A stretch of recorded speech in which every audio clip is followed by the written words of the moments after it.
every time I'm with Ken, I feel like I'm a better person. There aren't very many people in our lives that we feel like we've grown as a person just in dialogue and conversation. He's a wonderful man. I've just gotten to know him in the last decade, and he's been such a supporter of our field. Obviously, the award's named after him for a good reason. We've written a history of the SCMA site. On the website is a history of SCMA this year. Those of you who haven't had a chance to look at it, you might want to, because Ken was there at the beginning. This conference is taking place at a unique moment in our history as a country and our history as a planet. On the one hand, looking forward, on Tuesday, we're about to vote. And that vote is going to take place in an environment of conflict, of political conflict. And isn't it interesting that all of those of us who have spent our lives working with conflict have had relatively little to say about the political conflicts that are raging around us now? That's looking forward to Tuesday. Looking backward for the last couple of weeks, we have to recognize, and I think we have to actually stop for a moment to acknowledge the deaths that have taken place in Pittsburgh of 11 people who were murdered simply because they were Jews. In Kentucky, of 2 people who were murdered simply because they were African American. Of pipe bombs that have been sent to political opponents around the country. Of over 1,000 Honduran migrants who are now on the process of approaching the borders of the United States, seeking some kind of entry. I think we need to acknowledge the previous deaths of people who have been attacked for a variety of reasons. Women who have experienced sexual harassment and rape. Matthew Shepard and Harvey Milk, who were murdered because they were gay. And it's important for us to see that these are very real expressions of political conflict. And it's, on the one hand, extremely tragic that we have lost these lives. And on the other hand, it's important to recognize that it was not just those lives that were taken.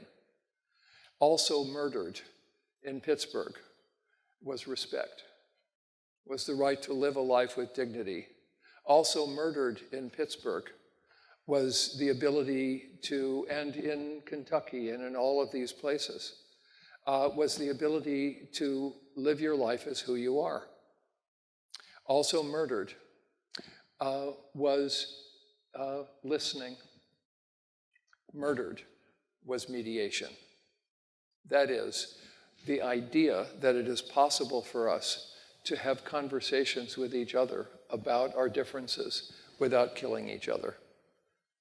And it's going to be important for us to recognize that mediation is on the ballot on Tuesday. Now, this is not telling you a specific way to vote, but what it is saying to you is our attitude toward conflict is something that we need to actually sit down and talk about. We need to think about, and particularly conflict in relationship to politics. So with this acknowledgement of the lives that have been lost and continue to be lost, the thousands and thousands of lives of people over the last centuries that have been lost to slavery and discrimination and prejudice, what we stand for as a profession is the proposition that none of that is necessary. Now, how do we do this? Well, it turns out that if we look at these political issues, we fundamentally have 3 options.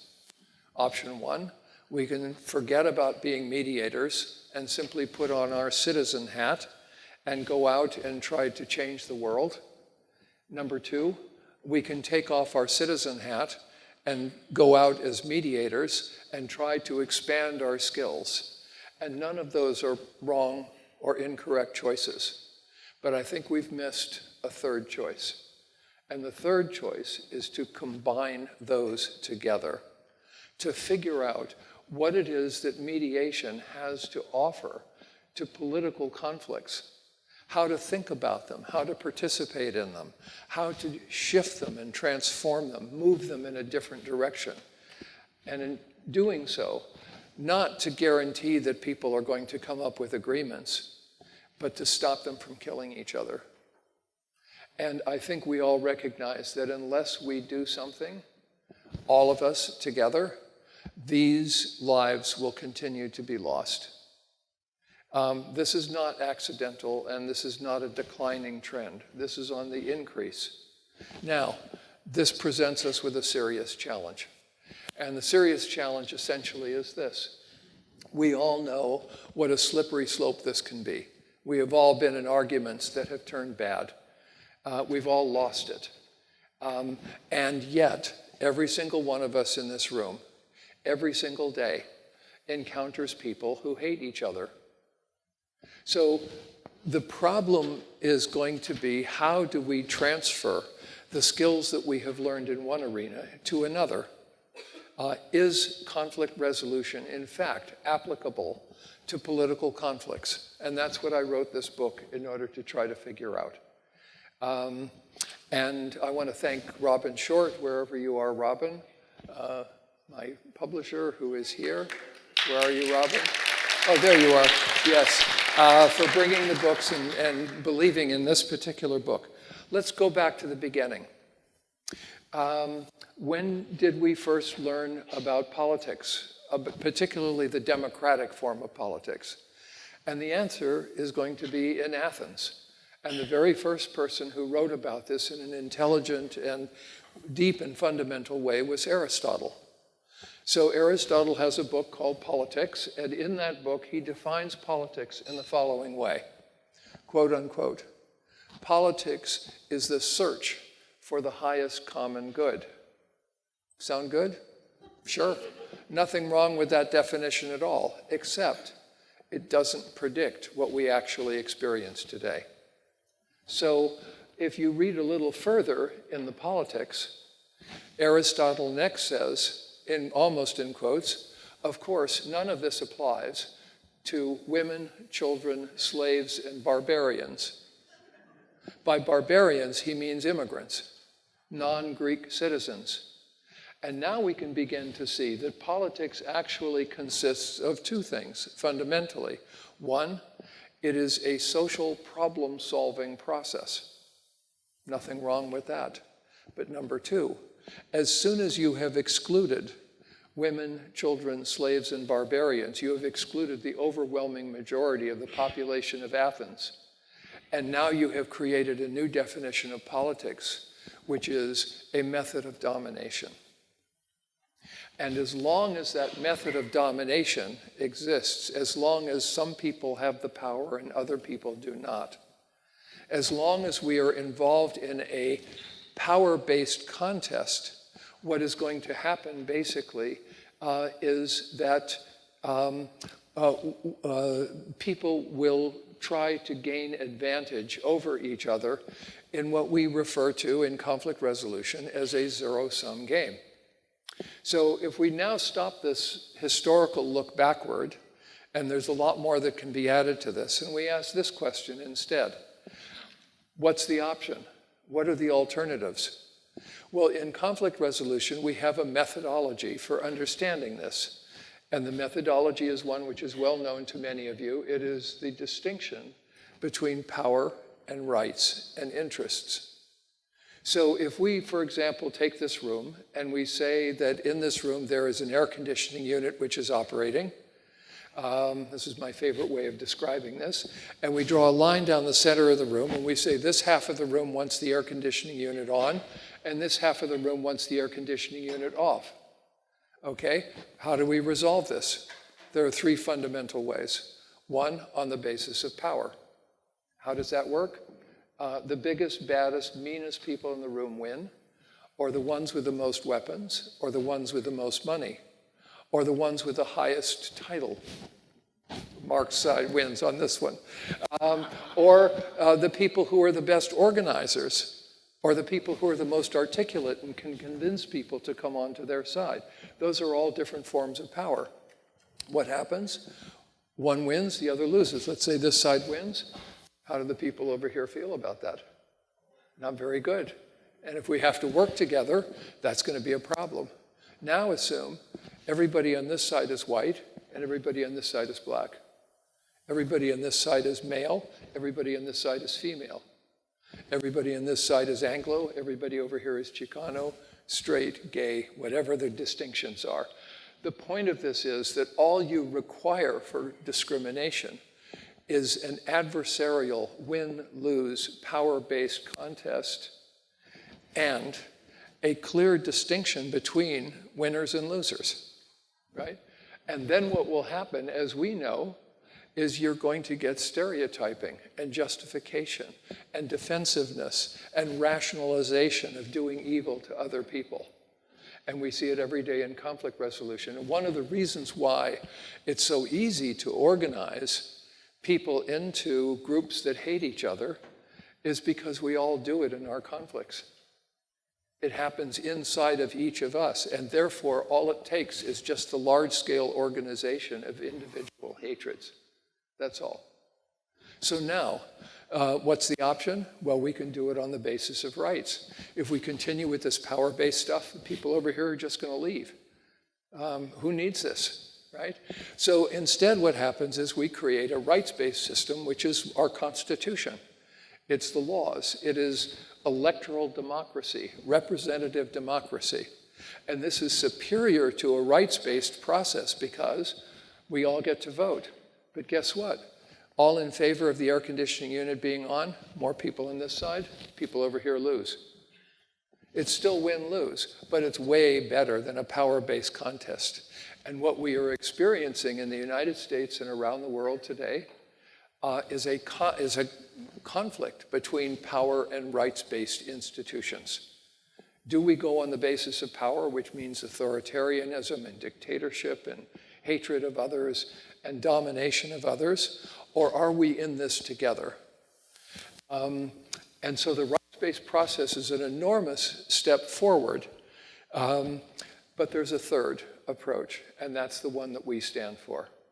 How do we resolve this air conditioning unit issue on the basis of interests? We ask, why do you want it on? Well, we're stuffy over here. Great, so let's bring in a fan. Let's open the windows. Let's open the doors. You want it off because you're freezing over here? So let the people over here give the people over there on this side their jackets. Or maybe you want it off because you can't hear the speaker, so I'll move closer to you. Or I'll speak louder, or we'll bring in a space heater, or something like that. But the bottom line is, we have shifted from a win-lose process to one which is potentially win-win. That is, nobody has to freeze so that somebody else isn't stuffy. That was just a mistake. Now, here's what this means. It means that without anything more, just reasoning from the point of view of conflict resolution as a process, we can see that it is possible to talk about political issues in a fundamentally different way. Now, here we need a new idea.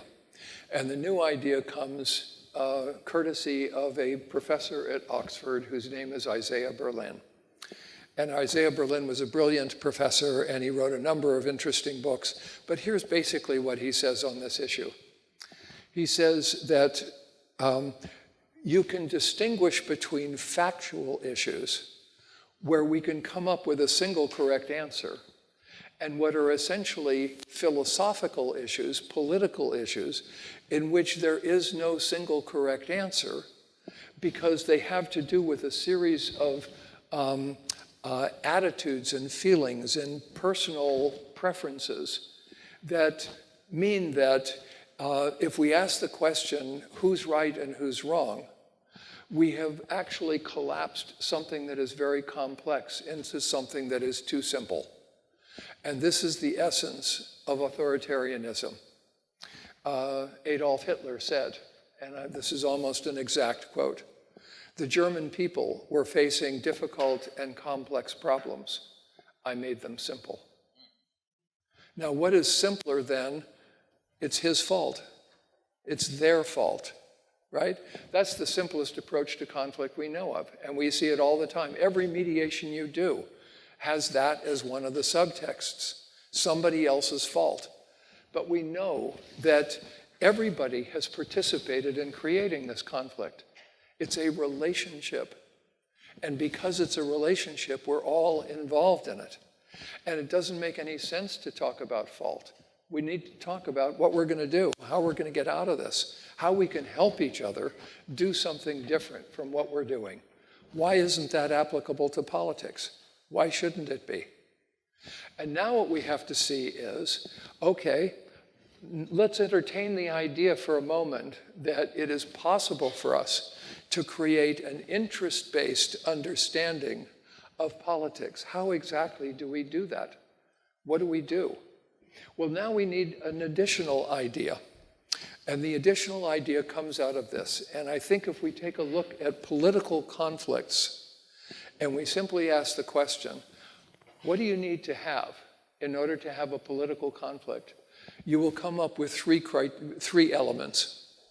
Element number one, there has to be a diversity of options, of ideas, of ways forward. There has to be diversity. No diversity, no conflict. Okay? Has to be diversity. But here's what we know about diversity and problem solving. It's an incredibly powerful tool.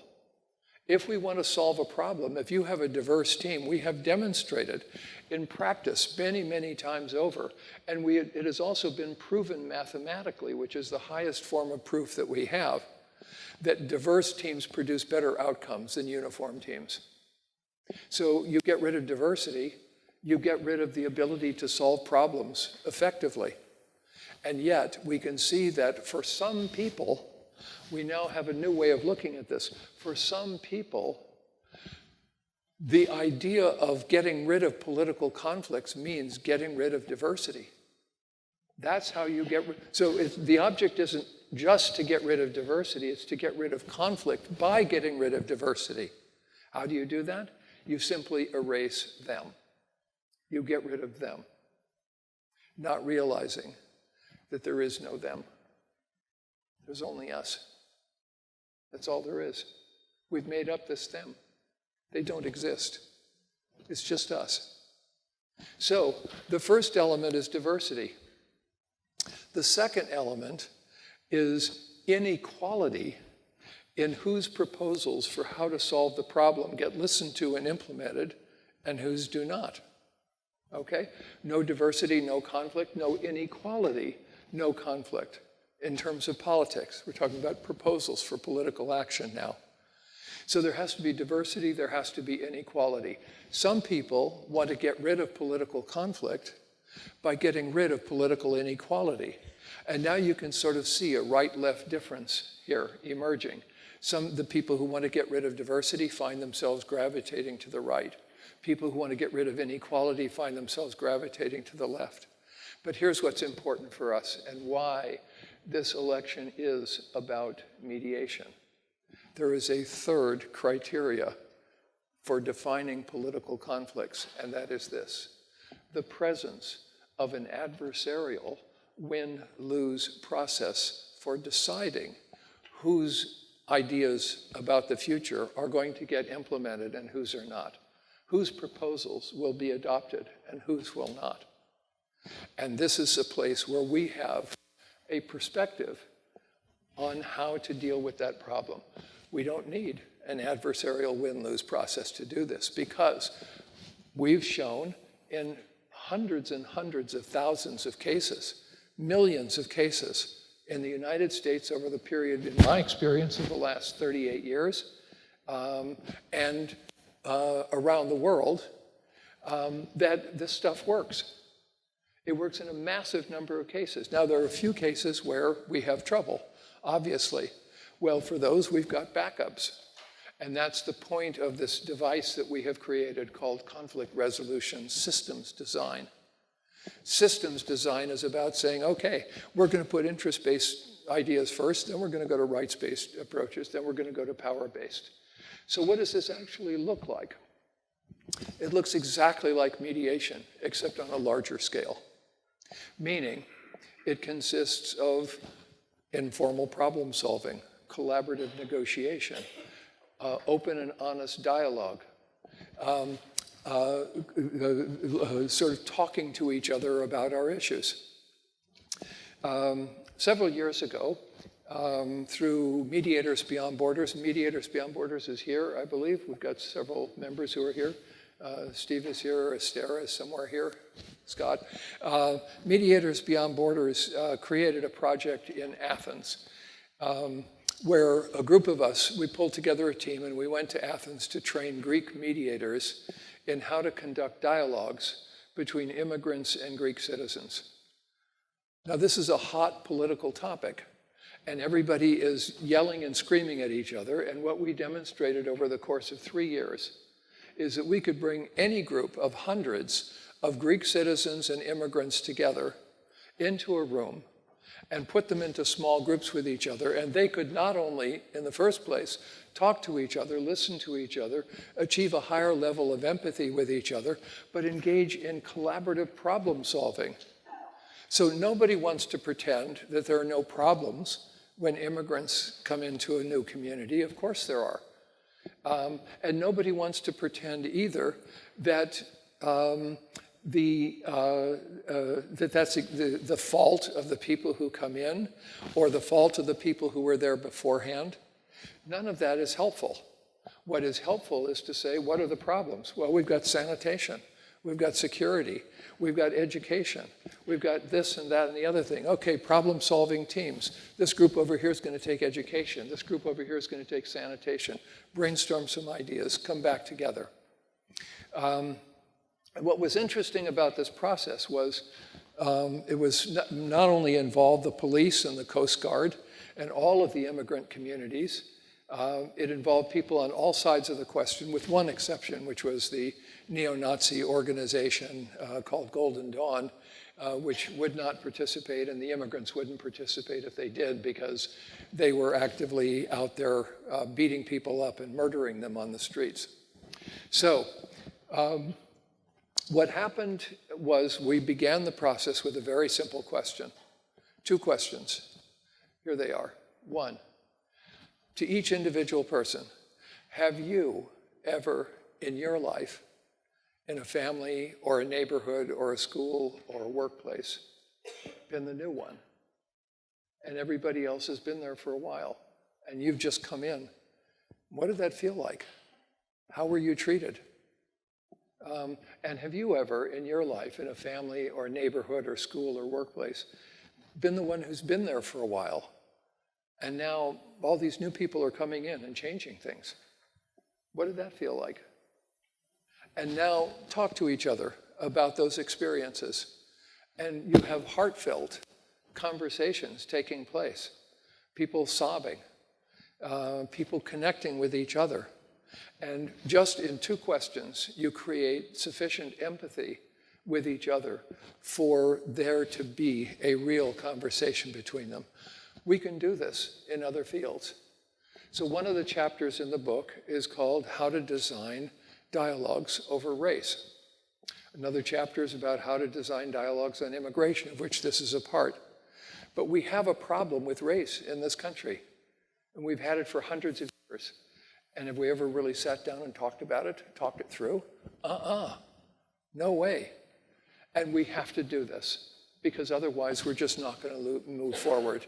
That's what this election is about. Do we get to do that? Now, nobody really knows exactly how to do that. We've stumbled around, we've screwed it up.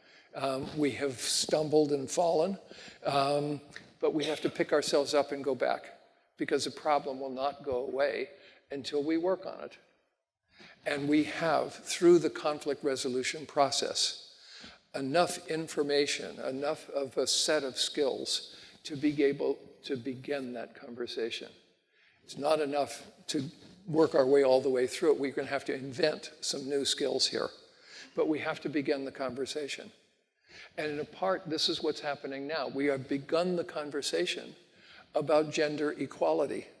We have begun the conversation about patriarchy and about sexual identity, about who gets to decide for a woman what kind of life she's going to live at work and at home. And there are a series of these issues that we are now confronting.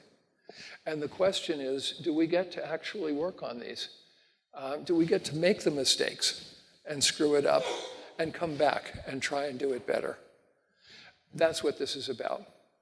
So now the question becomes, let's see if I can discover, this is the copy of the book. I'm going to skip ahead here, but I just want to read a couple of quotations to you because I think these are very important and useful. Amos Oz, a brilliant Israeli novelist, the fact is that all the power in the world cannot transform someone who hates you into someone who likes you.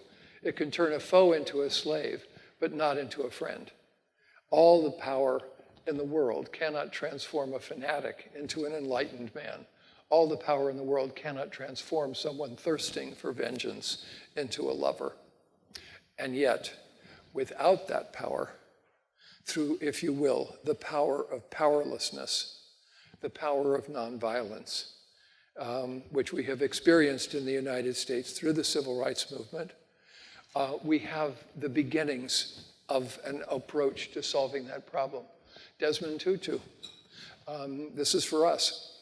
If you are neutral in situations of injustice, you have chosen the side of the oppressor. If an elephant has its foot on the tail of a mouse and you say that you are neutral, the mouse will not appreciate your neutrality. Okay, now we have to grapple with this. I'm not saying that any of these are easy issues. These are really tough issues. We have to work our way through these to a deeper understanding. What makes them tough is the presence of at least two contradictory truths. But as Niels Bohr said, famous physicist who won the Nobel Prize for physics, he called this a complementarity. And a complementarity he defined as a great truth whose opposite is also a great truth. And finally, Martin Luther King Jr., our lives begin to end the day we become silent about things that matter. So, is the choice between silence and screaming? I don't think so.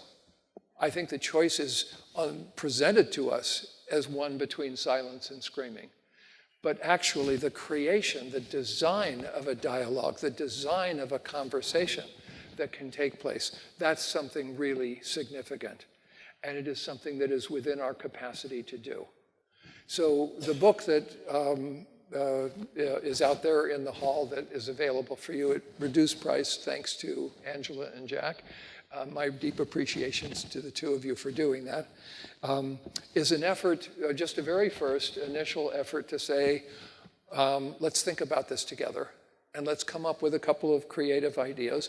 And the ideas that are in there are designed to be shot down by better ideas. It's my hope that you will actually completely destroy this book and come up with something better.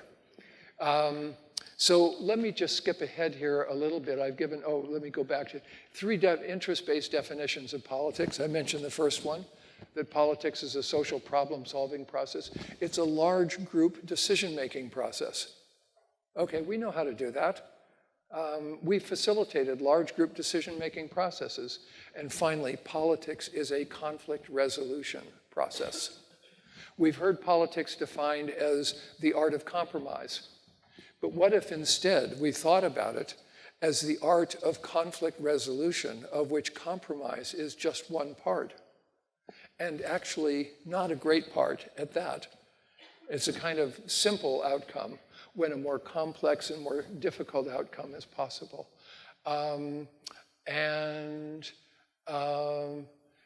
So basically I'm going to skip, let me just say a word about this. One of the things that we have to do is we have to take a look at the language of politics. You've all heard it. You've been subjected to hundreds of attack ads on television. You've heard politicians give speeches. All due respect to Mark. And What we have seen as a process is a couple of things. First, in those attack ads, what happens is basically this. No matter who is elected, half the country hates them. Well, is that any way to solve problems? No. You are damaged goods as soon as you've been elected. You now have a group of people who are opposed to you, who are committed to stopping you, who don't trust what you have to say.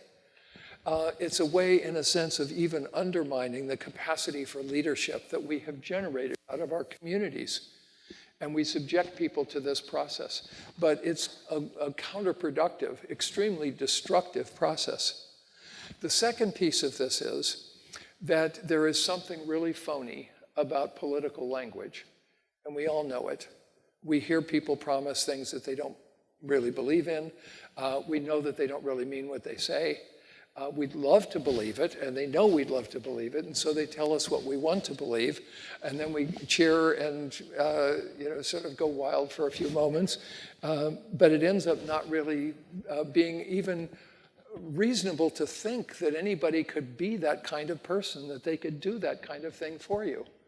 So what we have to do is we have to rethink the language of politics. We have to stop that language when it begins moving in the wrong direction. What we need isn't sort of a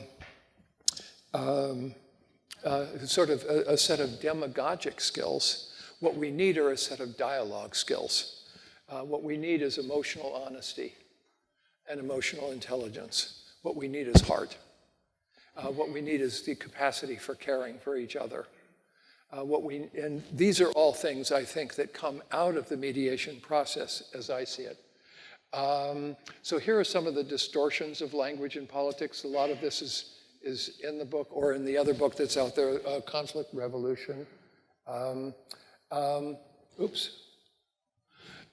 Here's the language of power in politics, the language of rights, and the language of interests. And we can see the differences between them. This is a short little piece about language and fascism.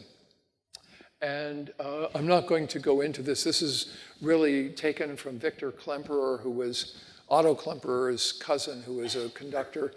Victor Klemperer was a Jew who lived under house arrest in Germany throughout World War II. He was married to a high-ranking German official. The Nazis tried to get rid of the Jews who were married to non-Jews who were in the German government, and then they had to stop because there was too much opposition. So he lived in Dresden during the whole of World War II under house arrest. He was a professor of linguistics. So what did he do? He studied the language, and he showed how fascism operates in terms of language. The simplest way of describing this is just to give you a quotation from the novelist Umberto Eco, who some of you have heard of. He wrote The Name of the Rose and Foucault's Pendulum and a number of other books. He's a well-known semiologist. But he wrote this. He wrote an article called Fascism, or Eternal Fascism. He fought against Mussolini himself. And here's his definition of fascism. In quotes, the simplification of language to the point that complex thought becomes impossible. Isn't that interesting? And we see this in mediation, don't we? There's a reduction of the ability to engage in a complex conversation regarding complex truths. And these are all complex truths. We are complex.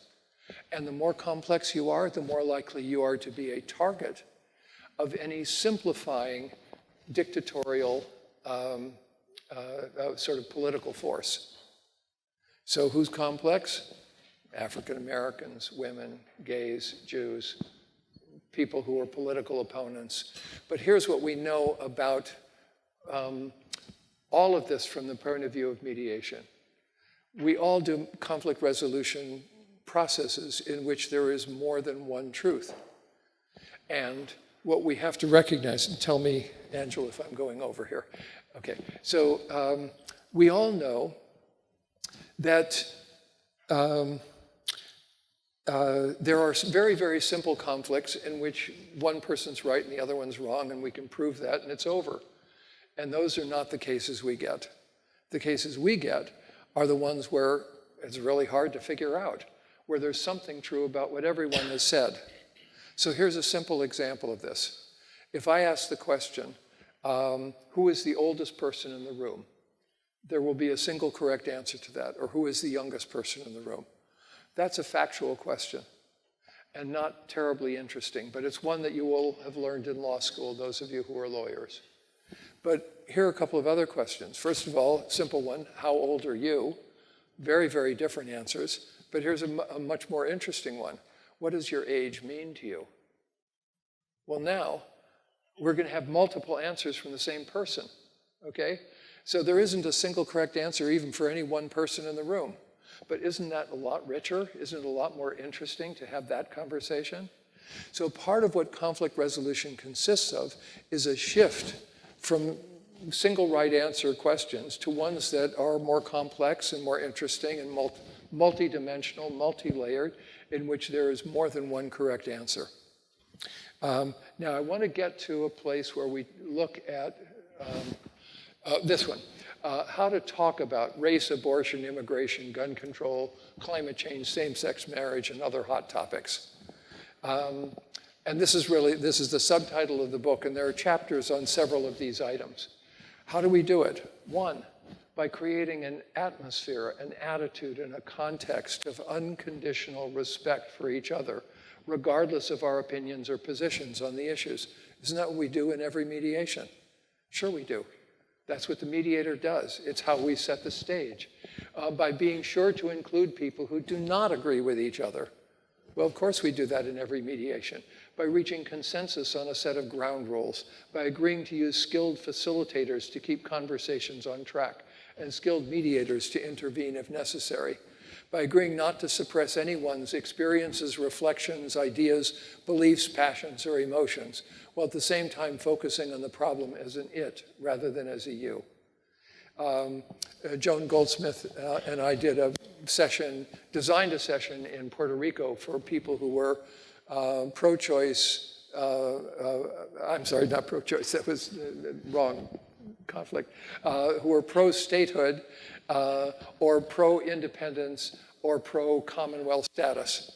And the number one ground rule for the sessions that they had was you can say anything that you want to each other with people, proponents on all sides, but you cannot use the words statehood, independence, or Commonwealth. Go talk to each other. And of course, they were tongue-tied.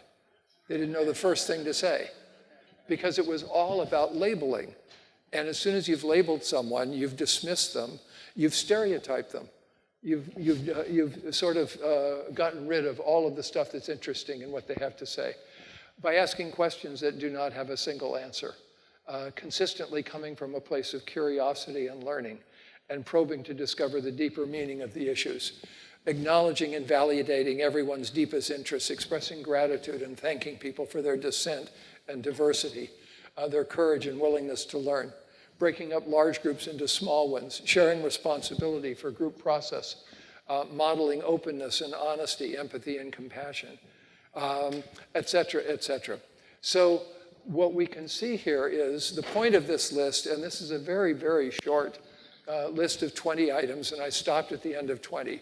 The point of it is there are thousands more, thousands. And we need to discover those thousands, and we need to apply them, and we need to figure out ways of doing this in such a way that we can talk about politics with each other. So here's a bunch of issues that we disagree about: abortion, gun control. Let's just take the first two, okay? So what do we have with abortion? On the one hand, we have a group of people who are affirming the right of the individual to choose. And on the other hand, we have a group of people who are talking about about the importance of life and the value of life. Now let's go to gun control. And what you discover is you've got the same issues, but on the other side. Okay? There are some people who are talking about individual rights in connection with the ability to own guns, and other people who are talking about the importance of life in terms of not killing people. But they're on the opposite sides, oftentimes, of the other issue. Now, the problem with this is we come up with these three assumptions. First, it is not possible to completely disprove or discount any side's beliefs on any of these issues because they are partly non-factual. They're emotional. They're based in experience. They're grounded in a series of other concerns. What informs the issue of abortion? How women are treated in the society as a whole. How mothers, Ava spoke very eloquently earlier about her need to take care of her boys. Yeah, so this is, a major choice that you are being asked to make. Does that inform your opinion? Of course it does. It ought to. Differentials in pay between women and men. Number two, there is something legitimate and true about everyone's views. Not the exact thing that they are advocating, but something deeper, how they feel about it. That's a truth for them.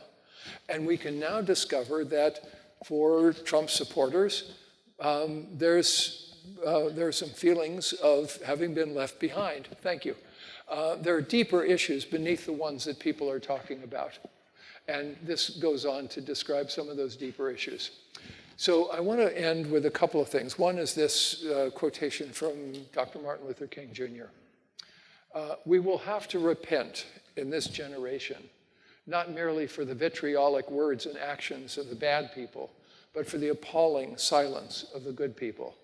We must come to see that human progress never rolls in on wheels of inevitability. It comes through the tireless efforts and persistent work of men. And without this hard work, time itself becomes an ally of the forces of social stagnation. We must use time creatively and forever realize that the time is always ripe to do right. So I don't want mediators to be people who are appallingly silent. It doesn't seem to me that that is the proper role for us. We need to look at ways in which we can advance the cause of conflict resolution, which doesn't mean making decisions about who's right on this issue and who's right on this issue. Here's an illustration.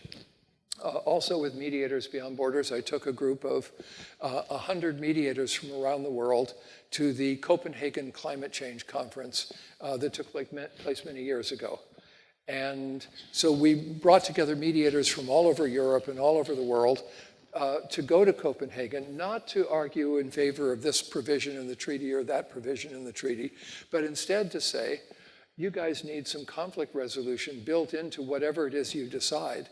Because if we're going to do anything, there has to be a way of resolving differences between you. We became advocates, not for one side or the other, but an advocate for both sides against the idea of either using military force or taking a decade or longer to go to the International Court of Justice. So the last piece of this really is something that I just want to connect to our mediation practice. And it's basically this. And the last section, one of the last sections in the book is about democracy and the evolution of democracy and how we can see an interest-based form of democracy beginning to emerge. But here's the nearly last section of the book. And the question is it too little, too late? And here's my answer to it. In every mediation that we do, it is always too little and too late because they never come to us when they could have come in the beginning when the things were just starting, right? Instead, they wait until it's already too late, and then they come and expect us to do something. And amazingly, we do something about it.